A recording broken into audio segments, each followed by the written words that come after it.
Assalomu alaykum do'stlar. O'sha oldingi videoyimda aytib o'tganimdek, oldingi safar misol uchun sodda pivoting qilishni ko'rgan bo'lsak, bugungi videoda multiple, ya'ni ko'p qismli pivoting qilishni ko'rib ketamiz. Bu holatimizda mana rasmni misol keltirsak bo'ladi. Bu yerda bizning o'zimizning kalima mashinamiz, target mashinamiz, ya'ni bitta tarmoqda bo'lgan bitta target mashin va u mashinani ichkarisida bitta tarmoq interfeys bor va unga ichki tarmoq biriktirilgan va u ichki tarmoqqa boshqa bitta mashinalar ishlab turibdi. Va u mashinga ulanadigan bo'lsak, ya'ni uni hostini o'zimizga yo'naltirilgan holatda unga ulanadigan bo'lsak va uni yana tekshiradigan bo'lsak, uning ichida misol uchun yana bitta tarmoq interfeys bo'lishi mumkin va u ichki tarmoqda ishlab turgan boshqa qurilmalarni aniqlagan holatda biza yana bitta mashinga buzib kirishimiz mumkin bo'ladi. Ya'ni bu videoni sodda qilib tarmoqlar aro sayohat deb turib tushunsangiz bo'ladi. Ya'ni tarmoqlar aro sayohat deganda qanaqa sayohat? Prosta pivotingni chuqur qismini ko'rib ketamiz. Ya'ni qiyin pivoting qilishni sodda tushuntirishga harakat qilaman. Bunaqa bo'lsa boshladik. Xo'p, bizning target mashinlarimiz tayyor qo'yilgan bu yerda. Misol uchun bizning targetimiz mana shu holatda bu bo'ladi. Ya'ni mana shu tarmoq interfeysida bu ichki tarmoq interfeysi bo'ladi. Buni ichiga, ya'ni pivot qilganimizdan keyin bu bo'ladi. Buni ichiga yana pivot qilganimizdan keyin bu bo'ladi.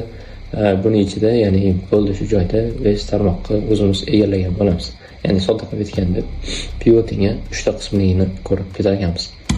Okay, biz o'zimizda Linux agent bilan Windows agent dasturlarini tushira olishimiz kerak bo'ladi, Legolarni. Va bu yerda ularni zipdan arxivdan chiqaramiz.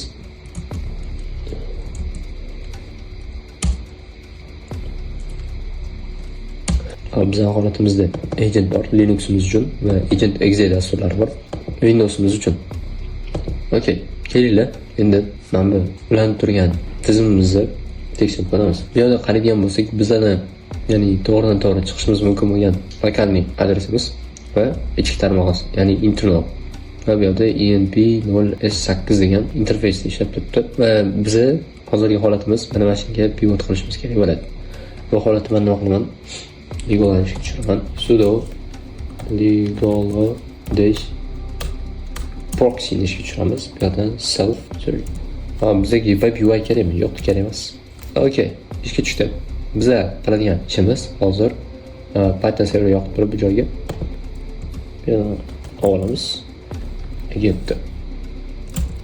Yes. Tushdi. Va buni chimon permission beramiz. X permission agentga va bizning agent dasturimiz tayyor. Asosiy tarmog'imiz va bu tinglab turibdi. Qaddagi 11601 portda va biz agentni ishga tushirishimiz kerak bo'ladi. Ignore cert. Berib ketishimiz kerak bo'ladi. Enter qilsak va bu yoqqa kelamiz. Bizda bitta agent kirmoqchi bo'lgan va Ubuntu pivot nomer 1. Joydan enter. Session stack adashib ketdik. Session va biz bir tanlagan bo'lsak, aynan shu IP adresdan foydalanamiz va biz tayyor. Bu bog'langan. Keyin qiladigan ishimiz nima bo'ladi? Afterroute eng qulay afterroute borasida joydan qaysi manzilga davaycha biza anglashmasini taniymiz. Bu yerdan enter, create interface, yes. Bu yerdan nomi nima bo'lsin? Davaycha Legalo 1. Hop, yaratildi. Tunnel qilish xohlaysan? Yes. Va bu joyda tunnel qilindi va start bo'ldi. Qiladigan ishimiz shunchaki ping jo'natib ko'ramiz bu joydan. Mana shu IP adresga. Bu tayyor. Buni ikkinchi tarmoq interfeysi bizda bo'ladi. Mana bu IP adres. Kopiya qilamiz. Va ping jo'natib ko'ramiz. Va o'zida ping bor. Ya'ni javob qaytadi. Va bizda ushbu tarmoqqa route bo'ldi. Ya'ni pingimiz bor. Keldi. Mana shu tarmoqda bo'lgan 15 emas, 20 IP ichidagi qurilmaga ulanib ko'rishga harakat qilamiz. Say yes. Tak, biz ulandik. Buni oti pivot 2, pivot nomer 2 degan mashin va keldi. Endi mana shu IP ga, ya'ni mana shu ulangan mashinamizda yana qanaqa tarmoq interfeyslari bor qiziqib ko'ramiz.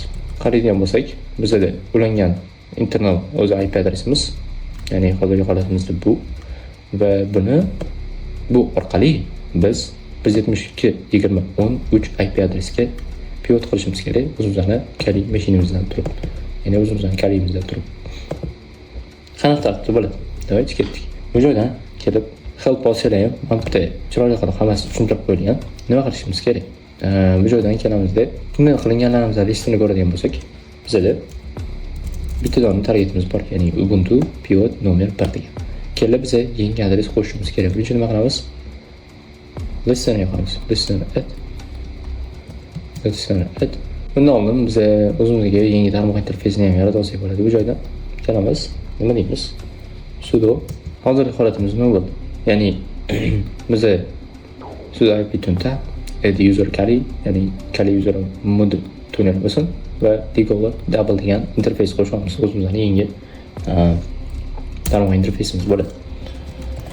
IP link set default double yo'ldan up qilsak bizda interfeysimiz up bo'ladi. Yo'ldan if config desak tekshiramiz. Default double bor, default birimiz bor va bunga endi IP adresiga yo'naltirishimiz kerak. Bu joydan qo'shishimiz kerak bo'ladi.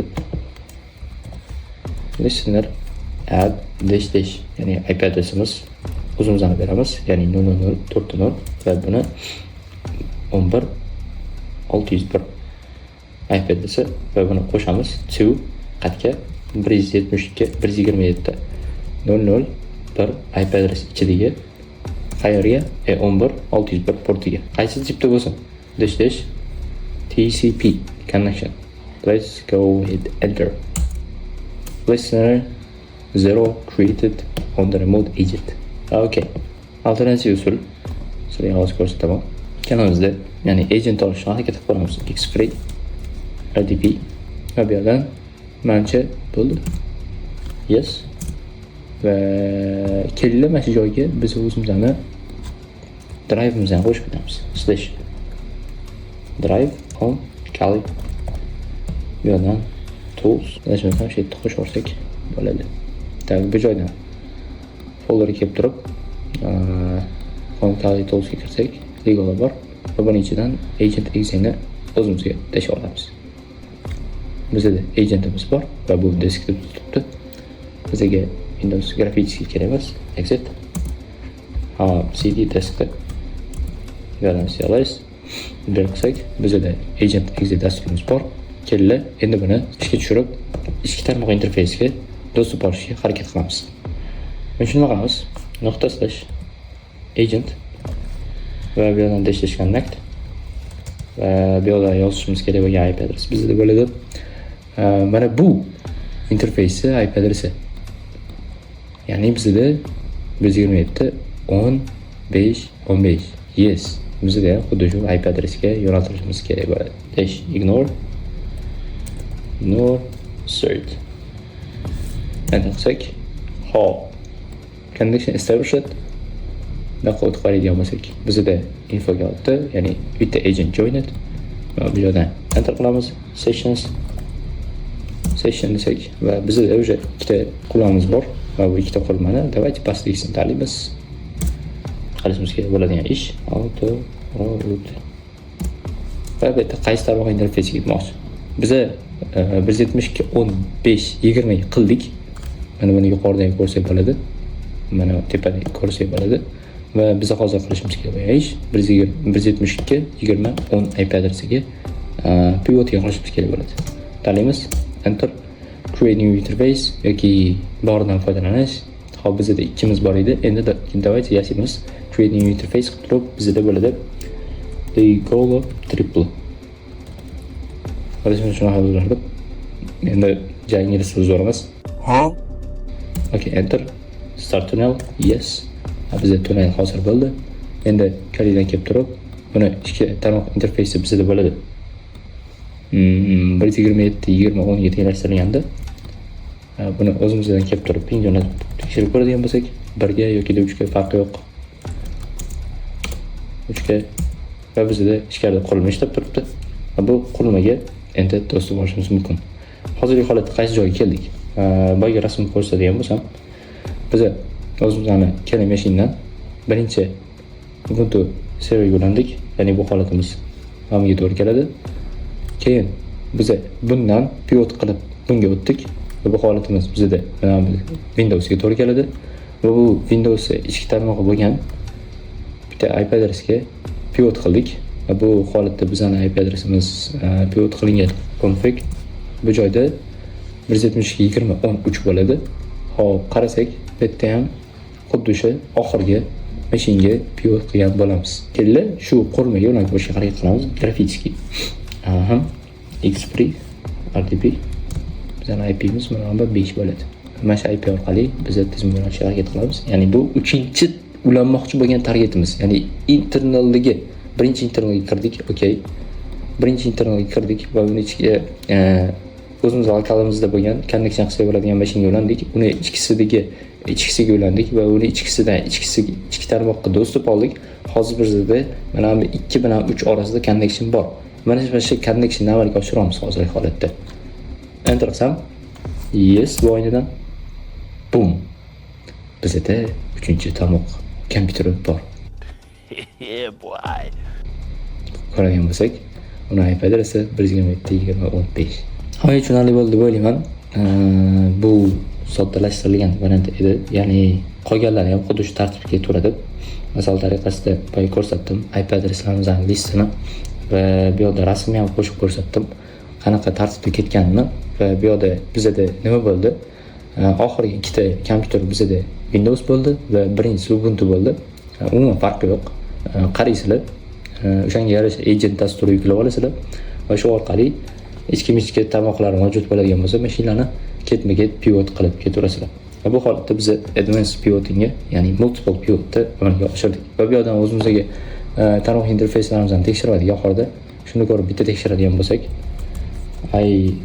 if config deb turib qarasak, bizda o'sha yaratgan tarmoq interfeyslarimizni ko'rishimiz mumkin. Legal 1, legal double, legal triple.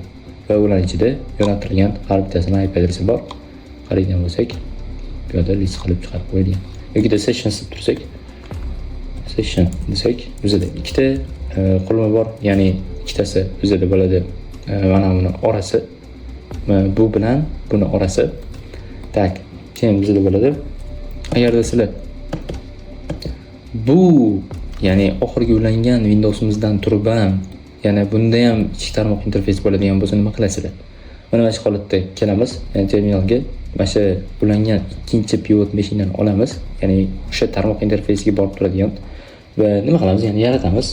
Listen add -tcp. Va bu holatda biz shunchaki buni enter qilsak, bizda keyingi listener qo'shiladi va buni list qiladigan bo'lsak, pivotimiz bor va Ubuntu'miz bor. Ya'ni ularni endi bularga yo'naltirib turib, boshqa tarmoq interfeysida bo'lgan qurilmalarni ham o'zimizga yo'naltirib, kalima mashindan ularga so'rab yuborsak bo'ladi.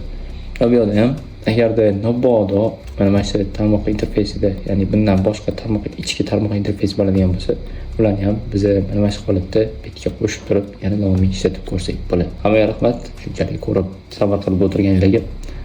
Keyingi videolarda ko'rishguncha charchamanglar, salomat bo'linglar. O'zingizning fikrlaringizni izohida yozib qo'yinglar. Like, comment, subscribe. See you.